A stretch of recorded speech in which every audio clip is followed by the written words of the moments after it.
So this is my first day back on trail after Palm Desert. It's been quite a day with the extra food and water, because I'm not even gonna have water today, or a water source, so carrying lots. And it's uphill a lot, so it's been an interesting day. This wind was all like that last night. At least I was sort of sheltered, so it's okay. But feeling the effects.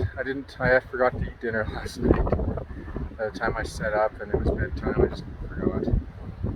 So dragging my ass a bit today, but at lunchtime I'll rest and eat. It should be better. But yeah, this wind is pretty interesting. This wind is seriously no joke.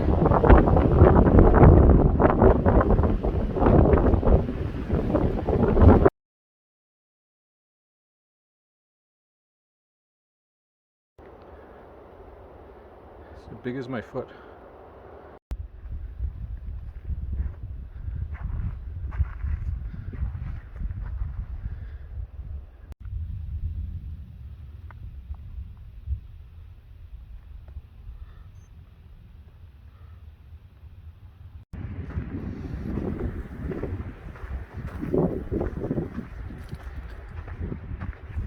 Lizards are very difficult to film.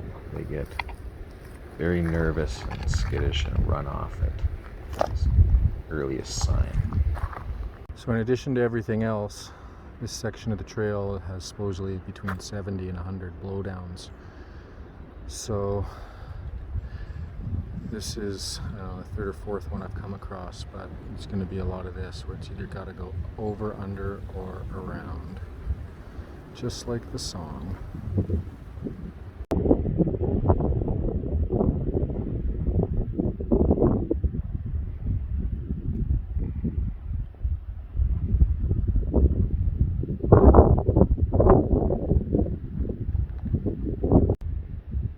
So somewhere over there is Mt San Jacinto, which is where I'll be either tomorrow or the next day.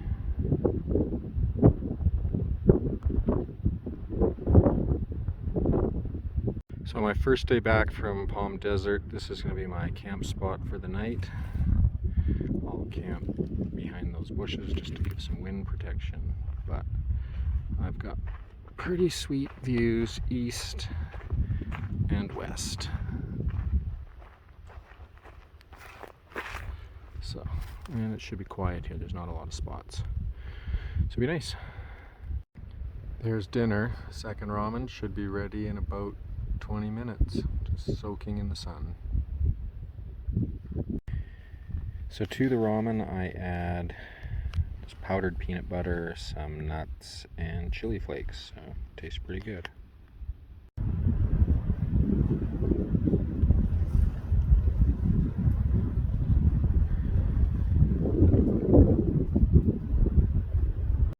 A new day begins. So water's pretty scarce here. I had to hike probably a kilometer down a steep hill off trail to get to this trough. And I gotta hike back up with 3 liters, so it took me almost half an hour to get to this. So it's quite the diversion, but there's not a lot of water on trail here, so you gotta do it. After not even an hour, here's my first bit of snow. And it is steep down, so you gotta be really careful.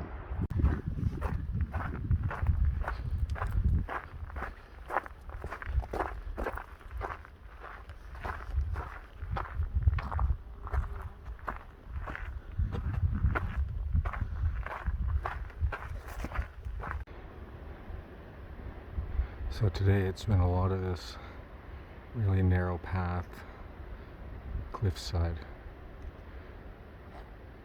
going up and over. Dang, that was not what I was wanting to see after that huge climb up. I gotta go under that.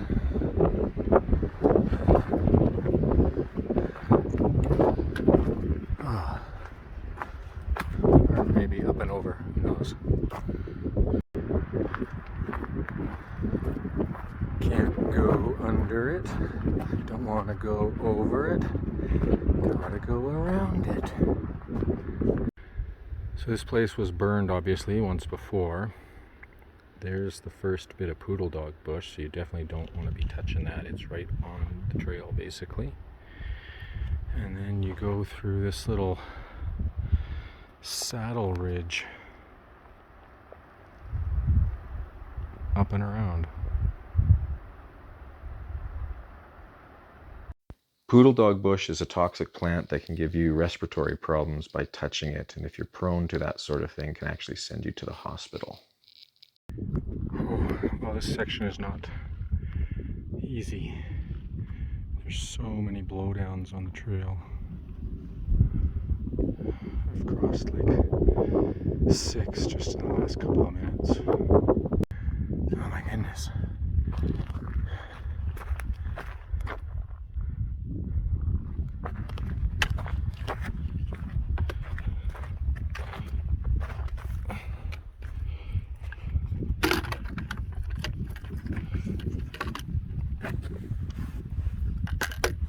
Oh, sliding down that tree.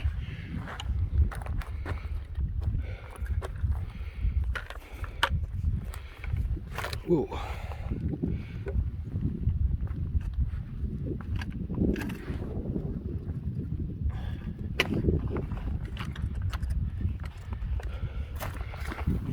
Okay. And back up we go. Probably to more. Well, this is why it's been a tiring day. I went across there, down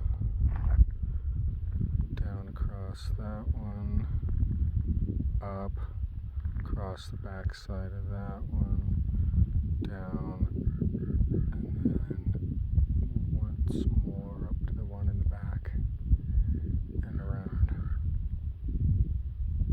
So this has been cool. It's been doing a pile of snow traversing. Alternates between long stretches of snow and then not.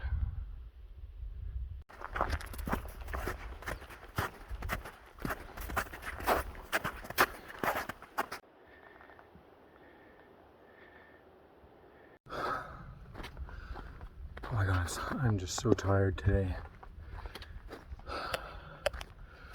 There's tons of blowdowns, which made that awkward. And the sun was super hot. And it's just been constant. Trying to get to the junction for San Jacinto summit. And you can see the snow in the background, which is actually kind of nice because it's all cooler, but I'm just dragging my ass right now. It's just like put one foot in front of the other. Oh, not very quickly. Anyhow, that's today. It's good though. I'm not letting things get me down. Well, at least the last little bit's easy.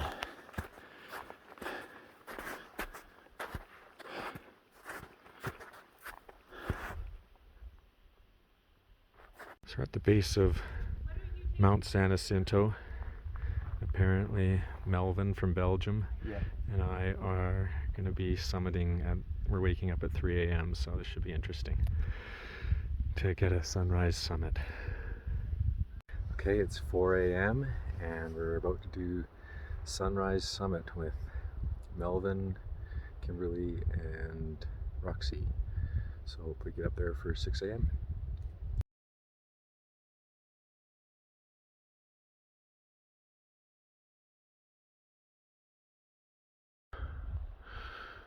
This is going up San Jacinto. That's where I came from. It's 6:07.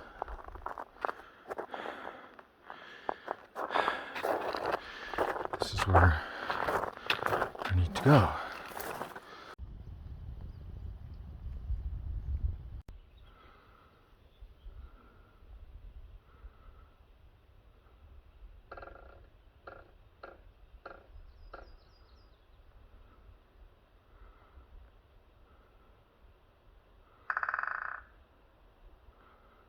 That's the sound of the trees talking to each other.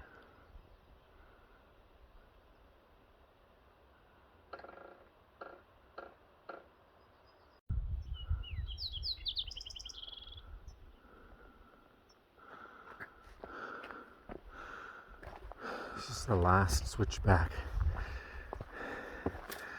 and then there'll be the junction to the summit. So I'm pretty close. Okay, so close.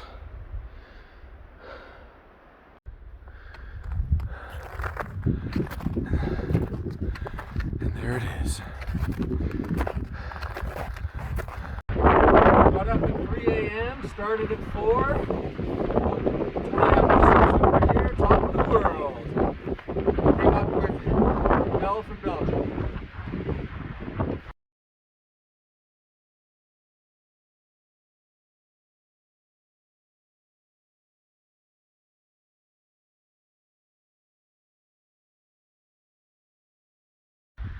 I wasn't sure if I wanted to get up at 3, but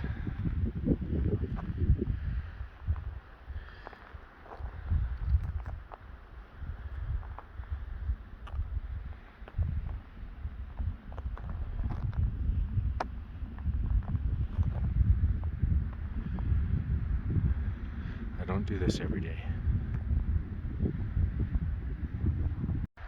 It's weird, there's a weird streaking shadow across the sky, but I cannot for the life of me figure out what is causing that.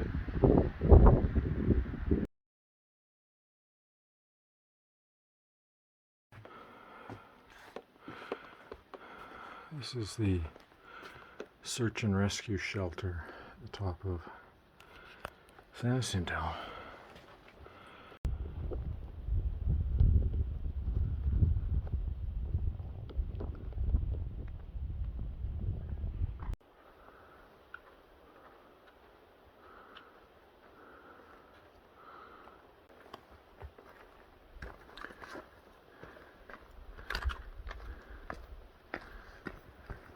Hey.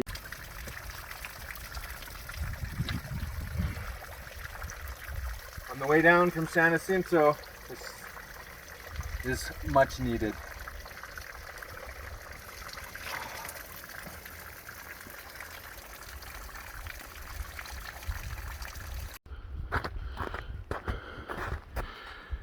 So just a couple hours makes a huge difference in the snow. It's already getting soft and squishy. It's only 10 o'clock.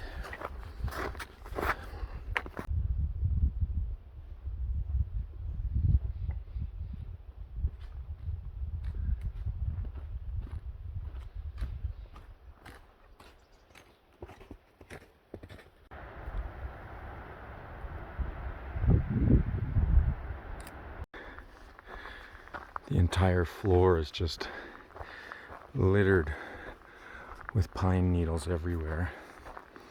And with the sun baking them, there's just that amazing smell everywhere through this entire section.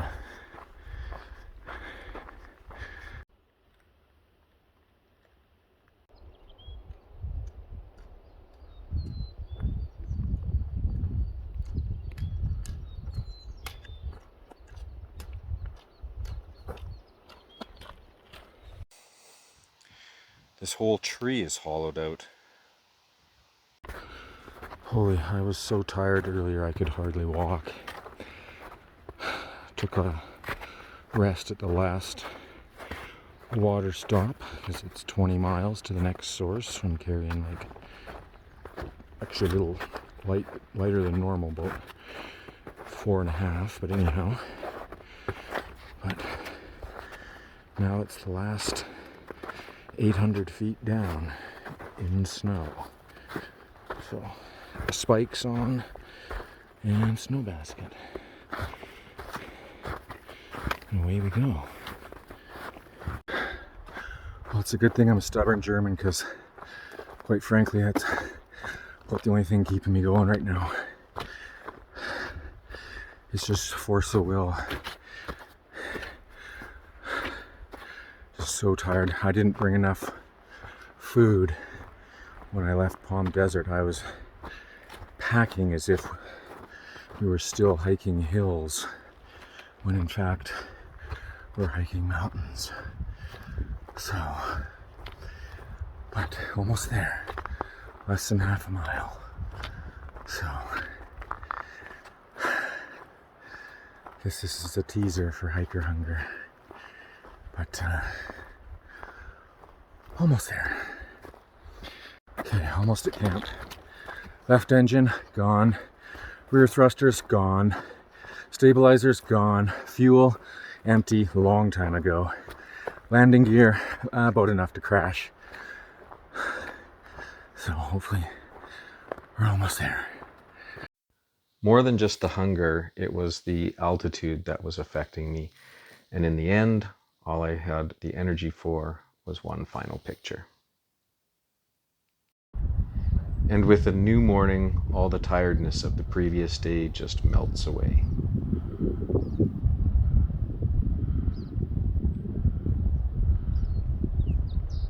In the morning when I wake and the sun is coming through, oh, you fill my lungs with sweetness.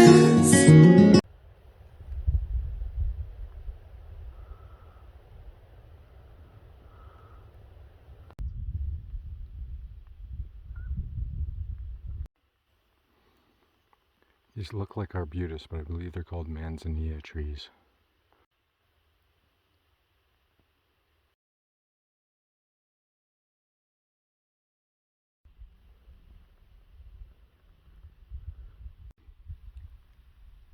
We're gonna stop here and have breakfast on the rock.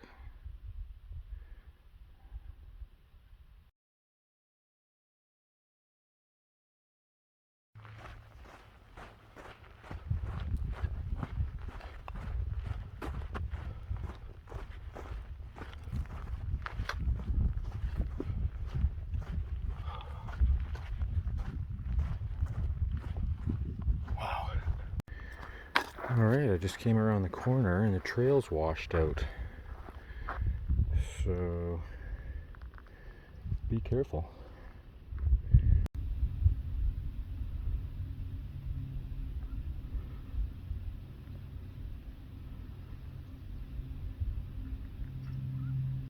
Wow, the air is so dry here. I blew my nose and got a bleeding nose, which I haven't had since. I haven't had a bleeding nose in over 20 years. Interesting.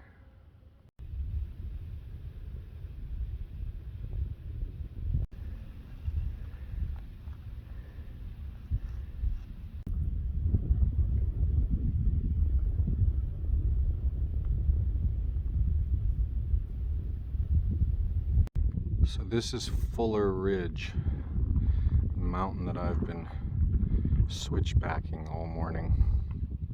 Plus I think a part of the other one in the back there. 6,000 feet descent. Gradual though, but it was littered with hikers. And then now I think we're going into the valley.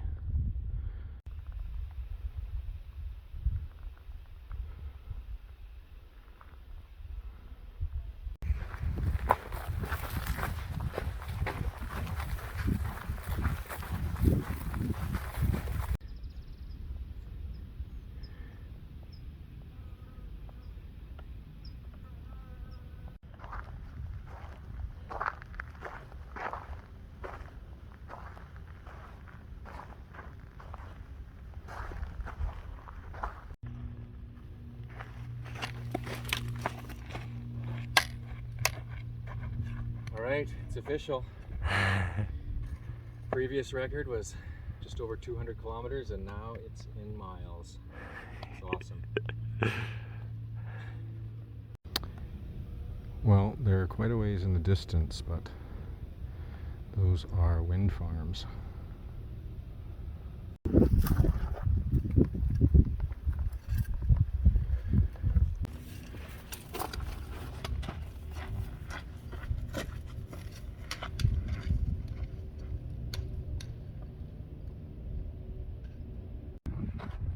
We're on the last half kilometer to the water. It is hot as hell. And it's been 15 miles of pure down. Literally all day.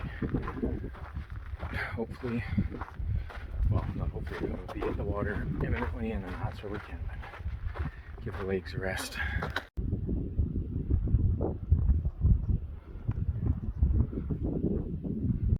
With an imminent wind advisory gusting up to 60 miles per hour, for many people it's off to town and the nearest hotel. For other people, tents under the I-10. This is Andy and Adrian, and they picked us up and brought us to Beaumont for In-N-Out. Just came out of thin air. Thanks very much, guys. Yeah, of course, guys. This is what you get when you don't pack enough food on trail. Oh, and a chocolate milkshake. With Kelsey. Hi. Okay, we're in Beaumont, which is near Cabazon, and this is like 3-4 days sweating and salting, so it's gonna be laundry day. Oh shit. So it's time to get clean. So this is a little after the fact, but in Mount Laguna, around the 40-mile mark, I was given a trail name of Shaman, and in Big Bear, I would later be asked how I got that name. I don't know if this resonates with you, but when we were sitting down earlier, I just said, you know what, I listen well, I ask a few pointed questions, and people think I said some wise things. You haven't said shit. I'm the one that's fucking unveiling all this stuff with the shaman over here. This is the whole point of the conversation. I mean, it's not the whole It's point. reverse psychology. Yeah, we're having a really good conversation. But yes, you're 100% correct when you said that earlier, because it's like, you didn't say anything, you didn't ask a bunch of probing questions. You just asked a bunch of right questions. It really might just be a kindred spirit thing where it's like, I don't know, a glass of wine, 2 good chess games, and 11:30 at night we're having fucking conversations that's giving me goosebumps 6 times. Like, shaman.